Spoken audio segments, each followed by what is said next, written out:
Welcome to AI Paper Podcasts. Today we're diving into a paper that tackles a huge policy question. A quarter of U.S. trained scientists eventually leave. Is the U.S. giving away its edge? It's a fantastic paper, and it basically asks, is the U.S. subsidizing the education of brilliant foreign-born STEM PhDs only to just watch them leave? And the data gives a pretty clear answer on that first part. It does. Since 1980, a full 25% of scientifically active U.S.-trained STEM PhD grads leave the U.S. within 15 years, 1 in 4.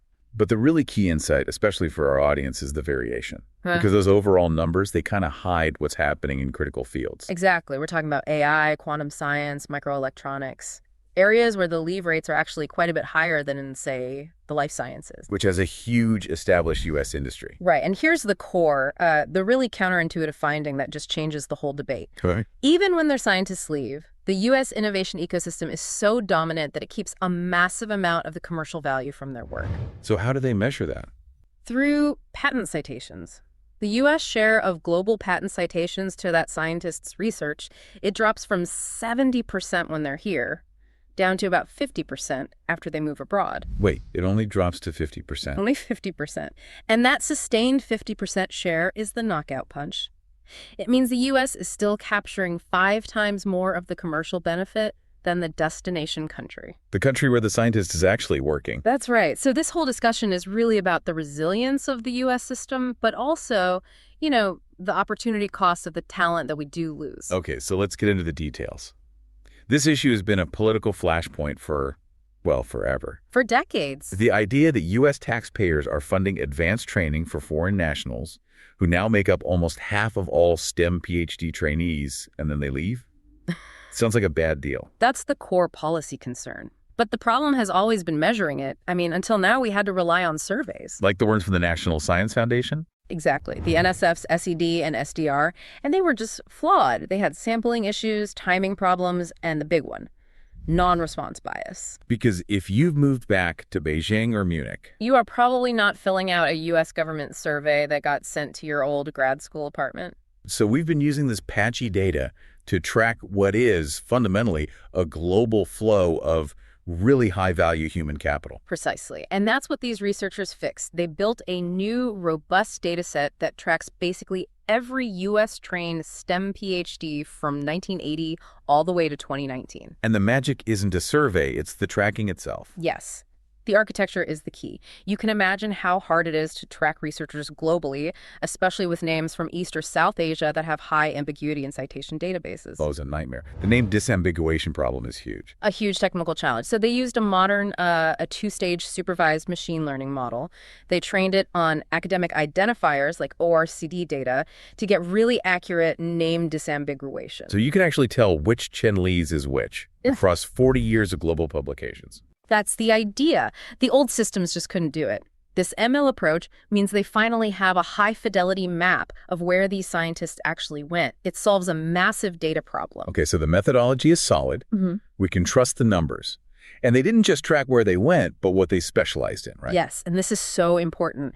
They used LLMs, specifically GPT-4 Mini, on dissertation titles and abstracts. To classify them. To classify every graduate into one of 18 critical and emerging technology areas that the White House has identified as strategic priorities. So we can go beyond just computer science and look specifically at, say, AI or quantum. Exactly. That granularity is what makes this so powerful. All right, so with this amazing new data set, what does the big 4-decade trend look like? The stability is what's really striking. Stable how? Whether you graduated in 1980 or 2010, the emigration rates are almost identical. It's about 10% leaving within 5 years. Yeah. That rises to 20% within 10 years, and then it stabilizes at around 25% within 15 years. So consistently, a quarter of scientifically active PhDs eventually leave the U.S. Exactly. And that rate has a very strong correlation, something like 0.86 to 0.95, with the size of the foreign national graduate pool. A pool which grew a lot in the 80s. It grew dramatically, and then it leveled off at about 40 to 45% of all graduates since the early 90s. So the proportion leaving hasn't changed, but the absolute number of leavers is much higher now because that pool is bigger. That makes perfect sense. So let's talk geography. This 25%, where are they going, and how has that changed? Well, if you look at the 5-year immigration rates, pretty much all of the increase since the 1980s is driven by one thing: movement to Asian countries. So it's that Europe or Canada that's pulling them away. Not primarily. There are other shifts, like emigration to the Middle East has tripled, though the numbers are still small, and movement to Canada has actually been cut in half. Interesting. So the main story is Asian countries building up their science and tech capacity and pulling back their U.S.-trained talent. Absolutely. If we look at the most recent cohorts, say 2015 to 2019, about half of all immigrants go to Asia. A third go to Europe. And within Asia, where is the gravitational pull strongest? China. It is the undisputed leader. It attracts 40% of those who emigrate to Asia. 40%, just to China. Just to China. For perspective, South Korea, which was a top destination in the 90s for the semiconductor boom, is now at 9%. Japan is at 6%, India at 3%. Wow. A 40% concentration heading to China is a massive data point. It's hard to ignore the strategic implications of that. And that's why the field-specific analysis is so important. Looking at the broader fields over 15 years, you see mathematics, computer sciences, and engineering are all hovering around a 30% leave rate. And some engineering fields are even higher. Much higher. Civil and industrial engineers are over 40%. So we're training these highly skilled infrastructure builders, and almost half of them eventually take that knowledge somewhere else. Right. Now contrast that with the life sciences. Where the U.S. is dominant. Totally dominant. Biological sciences, biomedical engineering. The leave rates there are under 20%.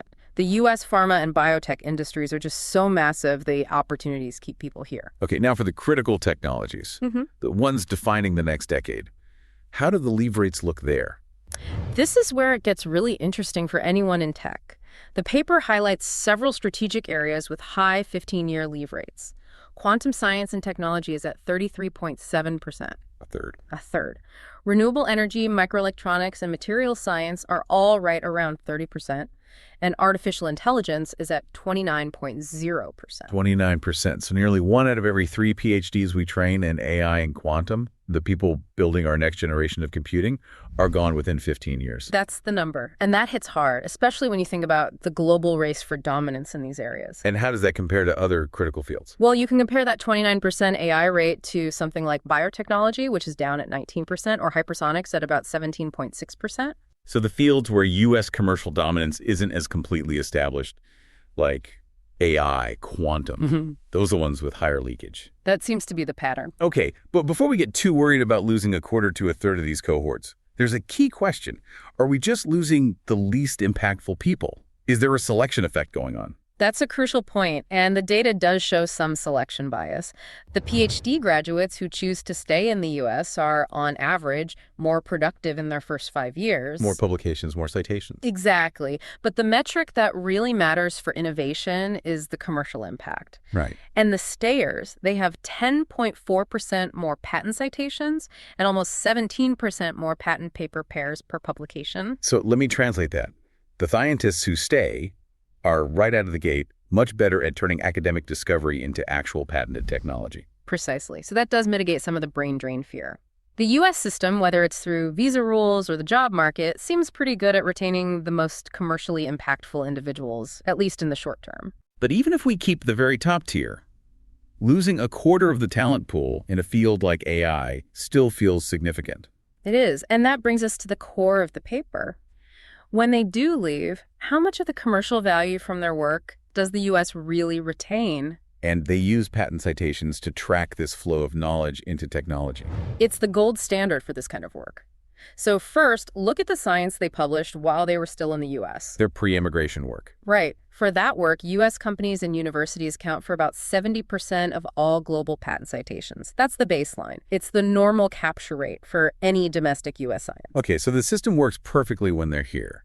What happens to the science they publish after they move abroad? This is the critical finding. When that scientist leaves the U.S. and publishes new research, the U.S. share of global patent citations drops. It falls to about 50%. So 20 percentage point drop, that seems like a pretty big loss. It is a loss, and the paper has a great term for it. They call it a loss of absorptive capacity. Absorptive capacity. It's that soft knowledge transfer. You know, the simple fact that having that brilliant person down the hall, or at least in your time zone, gives U.S. firms a huge tangible boost in commercializing their research quickly. You lose that immediate person-to-person benefit? Exactly. But, and this is the finding we hit on at the start, the U.S. system is so resilient that it maintains that 50% capture rate. So even with the scientists physically in China or Germany, the U.S. commercialization machine, the VCs, the R&D labs, the market is so dominant that it still captures half of the commercial value of that global research. That is an astonishing competitive advantage. It really is. So what about the destination country, the one that successfully recruited the scientist?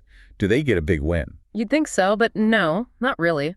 For the science published after the scientist arrives, that destination country's share of global citations does increase, but only to about 10%. Let me just get those numbers straight. The U.S. captures 50%. The country that lured the scientist away only captures 10%. That's right. The U.S. is 5 times more efficient at turning that science into technology, even when the scientist is working for a foreign lab. That gap. That really is the story of U.S. competitiveness, isn't it? It's not just about producing the science, it's about being the best in the world at using it. It shows the advantage is in that critical intermediate step, translating science into economic and strategic tech. Okay, so this research lands right in the middle of a very hot policy debate. A very heated one.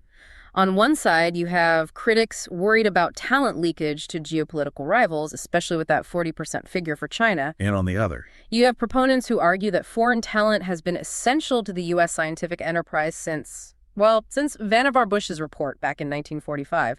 They've always filled the gap. so we need the talent, but we're worried about where it ends up. That's the tension. Proponents point to the huge positive impact of immigration on the U.S. economy.